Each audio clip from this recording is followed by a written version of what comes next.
दुर्गा नदी के किनारे बसा एक गांव फूलपुर। गांव में कुछ 100-150 लोग रहते थे। अंजलि, जो कि पास ही के जिले में रहती थी और 12वीं पास कर चुकी थी, उसके पिताजी ने बेटी को जल्दी विदा करने के लिए उसकी शादी फूलपुर गांव के मुकेश से करवा दी थी। मुकेश कभी स्कूल नहीं गया था और इस कारण वो पढ़ा लिखा नहीं था और बाकी गांव वालों की हालत भी मुकेश जैसी ही थी। मुकेश के घर में उसके माता पिता भी रहते थे।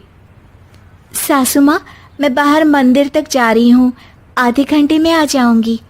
अरे अभी कहीं जाने की जरूरत नहीं है, चुपचाप जाके रसोई में रात के खाने की तैयारी करो। और ये घूंघट क्यों हटा लिया है तुमने? क्या पता नहीं कि इस गांव में औरतें बिना घूंघट के नहीं रहती? रात में अंजलि छत पर जाकर अपनी मम्मी से बात कर रही होती है। तभी गांव की 3-4 औरतें उसे देख लेती है और दरवाजे पर आकर उसकी सास से शिकायत करने लगती है। और क्या हुआ? अरे छत पे तो देखो, आपकी बहू मटक मटक के किसी से फोन पर बात कर रही है। दिन भर फोन पे लगी रहती है। अरे कल तो मंदिर के पास वो क्या कहते हैं, सेल्फी ले रही थी। शहर की बहू रखना अच्छा शान की बात है, पर देखना इसके लक्षण से ये तो तुम्हारे परिवार को बदनाम ना कर दे। ये पहली बार नहीं था जब सास से गांव के लोगों ने अंजलि की बुराई या शिकायत नहीं की हो। अब तो ये रोज की बात थी। अंजलि ये सब सुन लेती है। जब वो नीचे जाती है तो मुकेश भी वहां आ जाता है। सास कहती है, बेटा, लोग घर आकर शिकायत करने लगे हैं बहू के कामों की। देख लो, पति हो, संयम से रखो इसे। माँ जी, मैं तो अपनी माँ से बात कर रही थी, क्योंकि यहाँ कोई बात करने लायक ही नहीं है और अब मैं माँ के पास ही रहूंगी। वहाँ क्या रहना, वहाँ बाहर के लोग तो ठीक है, पर घर के लोग भी इज्जत ना दे सके।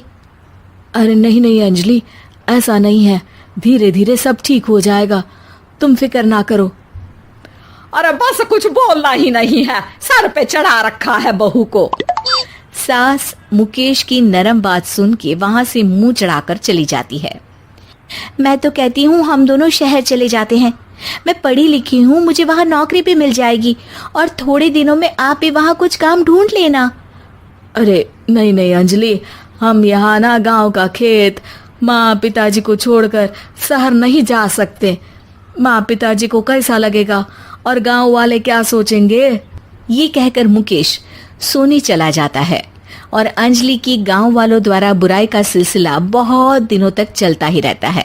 लेकिन अंजलि गुस्सा ना दिखाते हुए समझदारी से काम लेती है। बारिश का मौसम चालू हो जाता है। जोरदार बारिश से पूरे गांव में हाहाकार मच जाता है। दुर्गा नदी में बाढ़ आ जाती है और बाढ़ का पानी पूरे गांव की फसल तबाह कर देता है। फसल की ये हालत देखकर गांव वाले निराश हो जाते हैं और बात तो यहाँ तक पहुँच जाती है कि कुछ लोग तो अंजलि को इस सब का दोषी ठहरा देते हैं।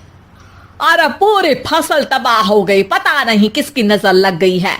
अरे जब से चौधरी परिवार में ये शहर की बहू आई है ना, तब से ही गांव की शांति चली गई है। इसके कर्म कांड से माँ दुर्गा नदी भी खुश नहीं है। ये सब सुनकर बेचारी अंजलि रोते हुए अपने घर चली जाती है। कुछ दिन बाद सभी गांव वाले अपनी फसल का मुआवजा लेकर अपने अपने घर आते हैं। मुकेश भी 1500 लेकर आता है। अंजलि को जब पासबुक दिखाता है तो अंजलि हैरान हो जाती है। अरे, ये पासबुक में तो उन्होंने 4000 की एंट्री करी है और आपको सिर्फ 1500 दिए। सच में? अरे वो सरकारी अफसर आपको बेवकूफ बना रहे हैं। सरकार की तरफ से हमें 4000 मिले हैं, लेकिन बाकी का सारा पैसा खुद ही खा रहे हैं। आप लोग के अनपढ़ होने का फायदा उठा रहे हैं। ये सब सुनकर मुकेश परेशान हो जाता है, लेकिन अंजलि उसे हिम्मत से काम लेने को कहती है और सुबह होते ही मुकेश को पंचायत कार्यालय ले जाती है और साथ में गांव के और लोगों को भी। आप सरकारी बाबू क्या गांव के लोगों को बेवकूफ समझते हैं? आपको क्या लगता है ये पढ़े लिखे नहीं है तो आप कुछ भी मनमानी करेंगे? ये बेचारे दिन रात इतनी मेहनत करते हैं, ये हमारे अन्नदाता हैं और आप इनके साथ ऐसा धोखा करते हैं। अरे क्या बके जा रही है ये लड़की? किस धोखे की बात कर रही है? अपने कांड करके नदी माँ को नाराज करके हमारा नुकसान करके इसे चैन नहीं मिला क्या? सरपंच जी, इन सरकारी बाबू ने मुझे बेवकूफ बनाया है और मेरे हिस्से के पैसे खुद चट कर गए। बस ये सुनते ही सरपंच वहां से दुम दबाकर भाग जाता है। पता चलता है कि जनपद अधिकारियों ने गांव के सरपंच के साथ मिलकर सबके साथ धोखा किया है। सब लोगों का विरोध शुरू हो जाता है और आखिर में अधिकारी सब गांव वालों के हिस्सों के बचे हुए पैसे उन्हें लौटा देते हैं और कई दिन तक सरपंच गांव में लौटता ही नहीं। अंजलि, तुम नहीं होती तो हम गांव वालों को तो पता ही नहीं चलता कि ये हमें हर बार बेवकूफ बनाते हैं। हाँ हाँ अंजलि बेटी, हमें माफ कर दो। हम सब तुम्हें बुरा भला कहते रहे, लेकिन तुमने ही आज हमें बेवकूफ बनाने से बचाया है। हमें तुम पर गर्व है बेटी। अब समझ आया कि सरपंच तुमसे नहीं, तुम्हारे पढ़े लिखे होने से नफरत करता था।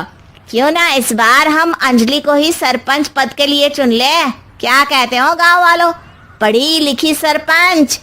बस पूरा गांव अंजलि के लिए ताली बजाता है और अंजलि की सास उसे खुशी से गले लगा लेती है।